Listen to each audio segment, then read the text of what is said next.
4:45 in the afternoon, Chula Vista, California. A woman walks through her own front door, and she's gone. No struggle, no blood, no goodbye. The camera catches her walking in. It never catches her walking out. Her name is Maya Millete, a mother of 3, married 20 years. And for the next 5 years, her family will search every ditch, every stretch of desert, every rumor that comes their way, just trying to find her.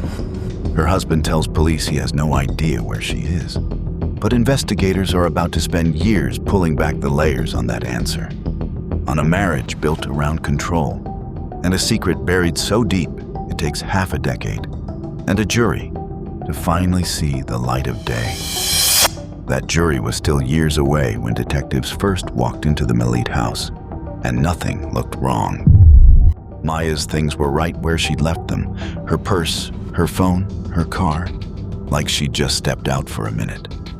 It was her sisters who filled in what the house couldn't tell them. Maya wasn't just unhappy. She'd told them she was done with the marriage, and that she'd been seeing someone else, quietly, in secret. That was enough. Detectives stopped looking at this like a missing person case, and the timeline they started building didn't lead them outward, toward some stranger. It led them home. So they started with the obvious question. Where was Larry the night his wife disappeared? He said he'd taken the kids out, come home late. But his own phone told a different story. It put him somewhere he never mentioned. Detectives pulled every camera in that neighborhood, then rebuilt his whole night, hour by hour. And that's when they found the gaps, stretches of time where his phone just went dark. Right when Maya vanished. On its own, maybe that's nothing. But then they got into his search history, and nothing about this stayed a coincidence after that.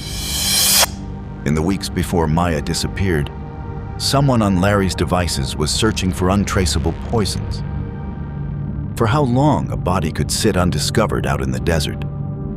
And then something even stranger turned up. Messages showing Larry had reached out to so-called spellcasters, hoping they could somehow stop Maya from leaving him. Now, his friends already knew he tracked her. Her phone, her car, her conversations. To them, this wasn't new. Just the same control wearing a different face. But to investigators, it read like a man running out of ways to hold on to her, and starting to think about what came next. What came next, they believed, had a name. Codeine. A rare poison, fast-acting, almost impossible to trace. Months after Maya vanished, a vial of it turned up inside the Millete home.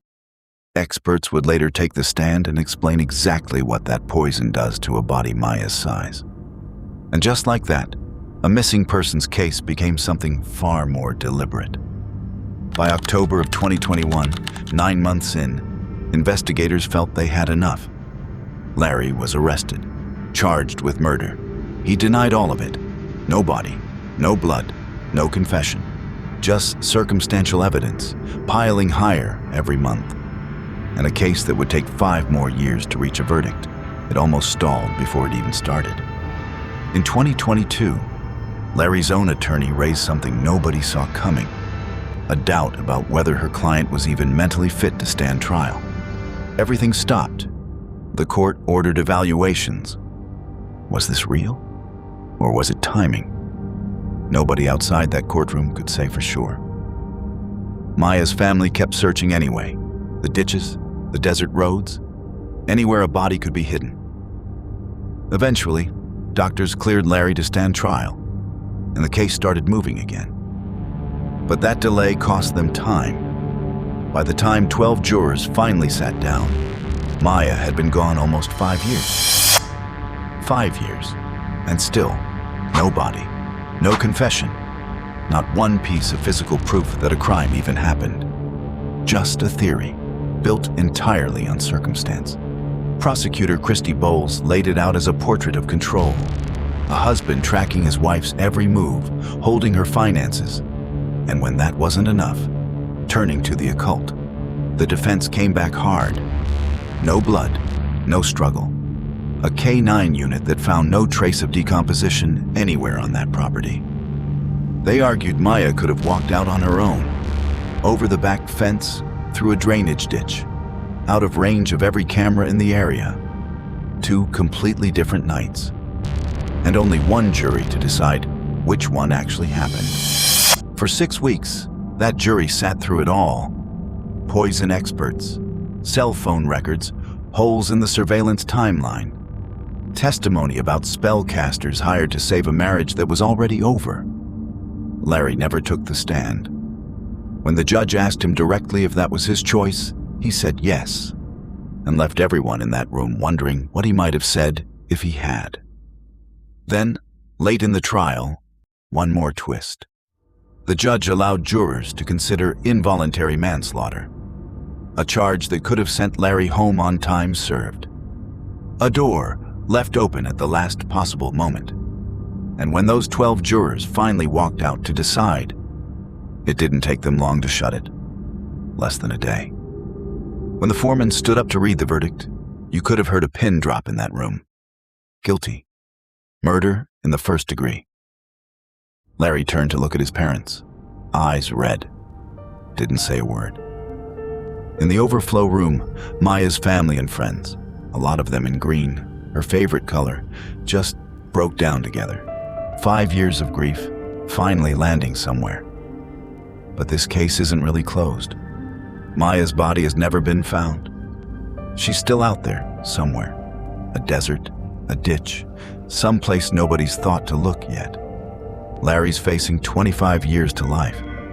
But what her family wants, more than anything, is just to bring her home. For Maya's sisters, that verdict was never the finish line. Justice will have been served today, one of them said outside the courthouse. But we still have my sister out there. That one sentence says everything this case still can't answer. A jury can decide guilt. It can't bring a mother home. Larry will spend decades, maybe the rest of his life, behind bars. And Maya is still missing, somewhere past whatever closure this verdict was supposed to give. Until she's found, this isn't really a solved case. It's a family still waiting.